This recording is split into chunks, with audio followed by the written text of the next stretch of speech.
हाय class 11 students, what's up. थोड़ा सा डर लग रहा है, थोड़ा सा टेंशन का माहौल है, घबराहट हो रही है क्योंकि हाफ ईयरलीज पास आ रहे हैं। आई अंडरस्टैंड, हो ही रहा होगा। किसी किसी के हाफ ईयरलीज 3-4 दिन में स्टार्ट होने वाले हैं, किसी किसी के 10-15 दिन में, और इतना सारा सिलेबस है कवर करने के लिए यार। ऊपर से फिर इंग्लिश को भी अभी तक तुमने टच तो किया नहीं होगा, है ना? नहीं किया होगा तुमने इंग्लिश को टच भी। तुम सोच रहे हो यार अभी तो शुरू शुरू में फिजिक्स, केमिस्ट्री, बायोलॉजी, मैथ्स या फिर अकाउंटेंसी, इकोनॉमिक्स, हिस्ट्री, ज्योग्राफी जैसे सब्जेक्ट्स को ध्यान देना चाहिए, इंग्लिश तो बाद में उठाएंगे। अब बेटा वो बाद आ चुका है, अब उठा लो किताबें। वरना देखो हाफ ईयरली में तुम सोचो कि इन्हीं सब्जेक्ट्स को पढ़ने से तुम्हारा पूरा पूरा क्या कहते हैं परसेंटेज बढ़िया बन जाने वाला है, ऐसा नहीं होगा। इंग्लिश भी उसमें काउंट होगा, परसेंटेज ड्रॉप हो जाएगी अगर इंग्लिश में अच्छे नंबर नहीं आए तो, राइट। और 2-4 दिन में तुम्हारे हाफ ईयरली स्टार्ट हो रहे हैं।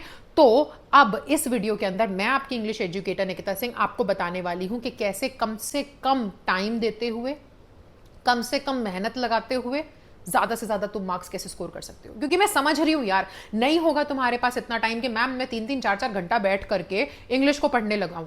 मतलब मेरे पास और भी बहुत सारे सब्जेक्ट्स हैं। मेरा तो अभी फिजिक्स का बैकलॉग चल रहा है यार, मैथ्स का बैकलॉग चल रहा है, या केमिस्ट्री नहीं हुआ है, या किसी का अकाउंटेंसी में प्रॉब्लम होगा, आर्ट्स वाले स्टूडेंट्स के अपना हिस्ट्री ज्योग्राफी में कुछ बैकलॉग होगा। मैं समझ रही हूँ, तो इसलिए ये मैंने प्लान ऐसा बनाया है जिसमें तुम लोगों को यार परेशान होने की जरूरत नहीं है। मैं बोल रही हूँ ना, कम से कम टाइम तुम्हें देना है। मतलब तुम ये समझ के चलो कि पूरे दिन भर में तुम्हें जो पढ़ना है तुम पढ़ो, जो करना है करो, जो बैकलॉग तुम्हें क्लियर करना है तुम उसको क्लियर करो। मैं बस बोल रही हूँ कि दिन के अंत में, लास्ट में तुम मुझे 1 से 2 घंटा मैक्सिमम दे दो अगले 3 दिन के लिए। मतलब 3 दिन में तुम्हें मैक्सिमम 6 घंटे निकालने, इतना तो कर ही सकते हो यार, है ना? अपने लिए इतना तो कर ही सकते हो। सो तुम्हें बस अगले 3 दिन में अपने हर एक दिन के लास्ट में 1 से 2 घंटा बस मैक्सिमम निकालना है। और उस 1 से 2 घंटे के अंदर कम से कम टाइम में मैं तुम्हारा पूरा सिलेबस कवर करवाने का गारंटी देती हूं, और तुम्हारे बहुत अच्छे मार्क्स आएंगे, इस बात की भी गारंटी दे रही हूं भाई, पक्का। अभी तक अगर तुमने सिलेबस टच भी नहीं किया है ना इंग्लिश का, तो भी तुम बहुत पूरा सिलेबस भी कवर करोगे और तुम्हारे नंबर भी अच्छे आने वाले हैं। और अगर अभी तक तुम्हारा थोड़ा बहुत हो भी गया इंग्लिश का, तो भी अंडरस्टैंडिंग बहुत अच्छी हो जाएगी। एंड इंग्लिश की तुम्हें ना अब टेंशन लेने की जरूरत ही नहीं। तुम ध्यान दो भाई अपने बाकी सब्जेक्ट्स पे जिस पे तुम दे रहे थे, physics, chemistry, bio, maths, accountancy, जो भी सब्जेक्ट तुम पढ़ रहे हो तुम उस पर ध्यान दो। इंग्लिश की परेशानी तुम मुझ पे छोड़ दो, ठीक है? तो जैसे कि मैंने बताया, minimum efforts, minimum time, maximum result, right. तो मैं यही बोलूंगी कि मैं आपको बता देती हूँ कि प्लान क्या है, किस तरीके से हम लोग पढ़ने वाले हैं अगले 3 दिन में, आपको कैसे कैसे अपने सब्जेक्ट्स कवर करने हैं, ठीक है? कैसे कैसे आपको टॉपिक्स कवर करने हैं, क्या क्या आपको करना है, वो सारा मैं बता देती हूँ। इस प्लान के अंदर मैंने ग्रामर को भी कवर किया है, आपकी हॉर्नबिल वाली बुक को भी कवर किया है, स्नैपशॉट वाली बुक को भी कवर किया है, इसके अंदर राइटिंग सेक्शन भी कवर किया। तो सब कुछ पूरा इंग्लिश का जो सिलेबस है वो पूरा का पूरा इसके अंदर कवर्ड है। सारी चीजें मैंने बताई हैं। प्लीज टाइम टेबल को अच्छे से फॉलो करना, है ना? बहुत मेहनत मेरी भी लग रही है इसके अंदर, जाहिर सी बात है। सो आप लोगों के लिए है, अच्छे से फॉलो करना। अपने फ्रेंड्स को भी शेयर कर देना जो तुम्हारे जैसा बैठा हुआ है, जिसने अभी तक नहीं उठाया है इंग्लिश की किताब को, वो सोच रहा है बाद में करेंगे, बाकी सब्जेक्ट्स कर लेते हैं, उसके साथ भी शेयर कर देना, उसकी भी नैया पार हो जाएगी हाफ ईयरली में, राइट। चलो, तो चलने से पहले चैनल को सब्सक्राइब कर दो, राइट, वीडियो को लाइक कर दो, और चलते हैं और वो टाइम टेबल देखते हैं क्या है वो टाइम टेबल जिससे तुम्हारे 3 दिन में सिलेबस कवर होने वाला है और 80 आउट ऑफ 80 आने वाले हैं। Let's go. सो अब जल्दी से हम देख लेते हैं कि कैसे आप क्लास 11th के स्टूडेंट्स बहुत ही कम समय में केवल 3 दिन के अंदर अपना इंग्लिश का पूरा सिलेबस खत्म कर सकते हो।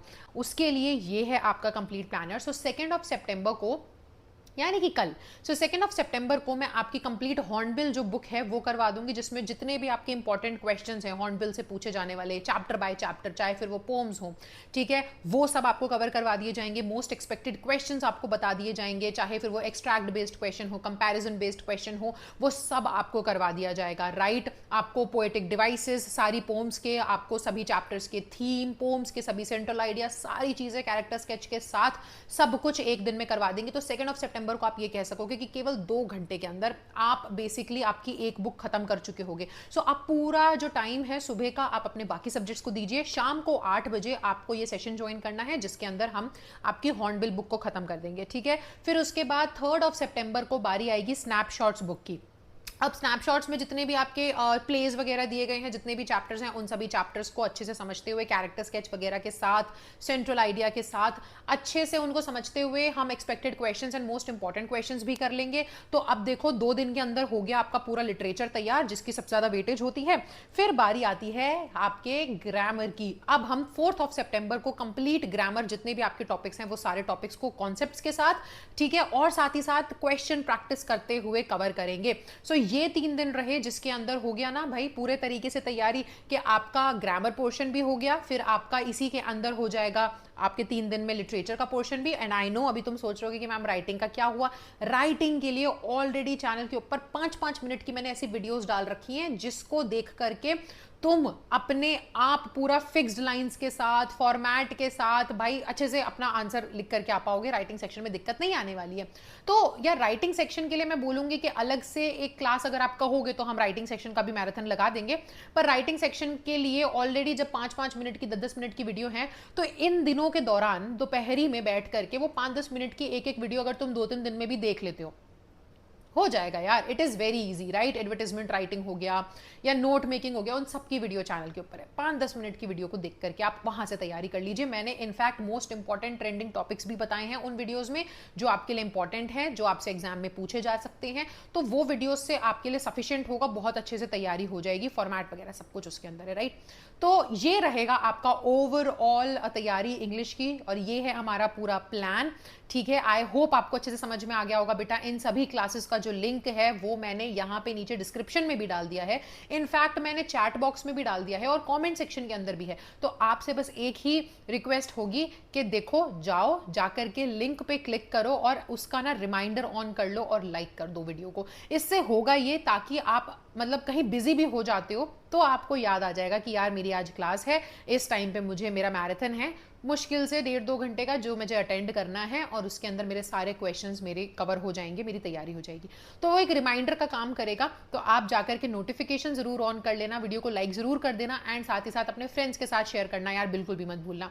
जितने ज्यादा बच्चे आ पाएंगे, जितने ज्यादा बच्चे जुड़ पाएंगे, तो एक ही बार में ज्यादा से ज्यादा बच्चों की हेल्प हो पाएगी, राइट। अपने फ्रेंड्स के साथ जरूर शेयर करना जिन्होंने बाकी सभी सब्जेक्ट्स पे तो बहुत ध्यान दिया लेकिन इंग्लिश को लास्ट के लिए छोड़ दिया था। सो आई होप आपको ये वीडियो अच्छा लगा होगा, and all the very best. घबराने की बात बिल्कुल भी नहीं है, हाफ ईयरलीज हैं, पहला एग्जाम है क्लास 11th में ऑलरेडी, मतलब पहला तो नहीं है, यूटी दे चुके हो यार तुम लोग, लेकिन ठीक है। अगर पहला बड़ा एग्जाम है, पहला मेजर एग्जाम है, तो टेंशन लेने की जरूरत नहीं है, ठीक है। अच्छे से तैयारी करके जाएंगे, कॉन्फिडेंट फील करो, और अगर नहीं हो रहा है कॉन्फिडेंस अभी फील अंदर, तो टेंशन मतलब क्लासेस में आओ, जब तैयारी होने लग जाएगी ना अपने आप कॉन्फिडेंस आने लग जाएगा, ठीक है। तो मैं आपकी इंग्लिश एजुकेटर निकिता सिंह आपसे मिलूंगी नेक्स्ट वीडियो में, और चैनल को सब्सक्राइब जरूर करना, like the video, and see you in the marathon.